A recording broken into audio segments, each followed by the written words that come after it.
গানের পিছনের যিনি কারিগর, আসলে উনি শুধু গীতিকবি না, উনি একজন শিল্পী তৈরির কারিগর। এবং নতুন মুখ নিয়ে কাজ করার যে চ্যালেঞ্জ, এটা একমাত্র উনিই নিতে পারেন। এটা বারবার উনি দেখিয়েছেন। আমরা দুজন দুজনা, ও আমরা দুজন দুজনা।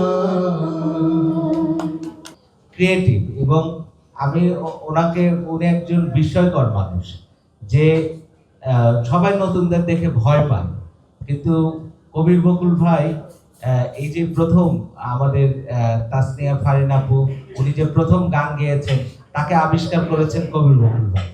আমাদের হিমে আপু প্রথম গান গাইলেন, আবিষ্কার করেছেন কবির বকুল ভাই। সবাই মিলে দেখবো বা শুনবো, সেই গানটি নিয়ে বলি দুজন দুজনার, যে গানটির টাইটেল। তো এই গানটি আসলে আমি প্রথম, এই গানটি রাফি আমাদের একদম নবীন মুখ, আপনারা হয়তো ওইভাবে তাকে চেনেন না। ও আমার স্নেহের ছোট ভাই, গান করছে বেশ অনেকদিন এবং ভালো গাইছে। তো ও আমার কাছে একটা আবদার করেছিল যে ভাইয়া আমার জন্য একটা গান যদি আপনি লিখে দিতেন। গানটার একটু 90s ফ্লেভারে, আমরা 90s-এ যে ধরনের ভালোবাসার গান শুনেছি, আসলে এই গানটার মধ্যে সেটাই আছে, কিন্তু পুরোটাই। আমি একটু নস্টালজিক, তো সেই জন্য একটু পেছনেই ফিরে গিয়েছি। এই গানটা আসলে ভাইয়া আমাকে বলেছিল একটু 90s ফ্লেভারে, পুরোনো দিনের রোমান্টিক গানের স্টাইলে যেন শুরু করি।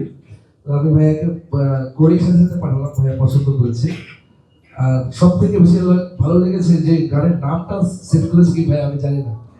আমি আজকে প্রথমে সেই গানটার নামটা কি হয়েছিল আমি জানতাম না। এত ভালো লেগেছে নামটা, এত সুন্দর, দুজন দুজনরা। কিন্তু দুইজনের গায়কই দুজন শিল্পী।